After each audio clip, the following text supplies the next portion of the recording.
Introduction to the JavaScript Filter method. JavaScript Filter method is a built-in function to manipulate and handle data in arrays. It is part of the array prototype and allows array iteration while creating a new array with elements that meet a certain condition. Understanding the JavaScript filter method. The filter method creates a new array with elements that pass the test implemented by the provided function without mutating the original array. The filter function takes in a callback function as an argument, which runs on each item in the array and returns a Boolean, true or false. The filter method does not run the function for array elements without values. Basic syntax of the filter method. Syntax: array.filter function current value index this value.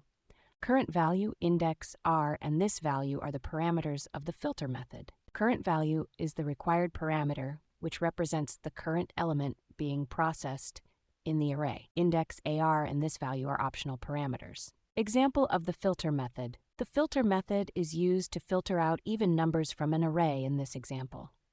The callback function checks if each number is even. If so, it's added to the new array. Tips, tricks, and common error-prone cases. Don't forget to return a value from the callback function. Otherwise, the function will return undefined, and no elements will be added to the new array.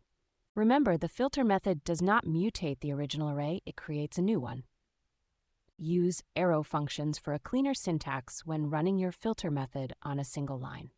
Conclusion: the JavaScript filter method is a useful tool for handling arrays. It helps in creating subarrays based on conditions and keeps the original array unmodified.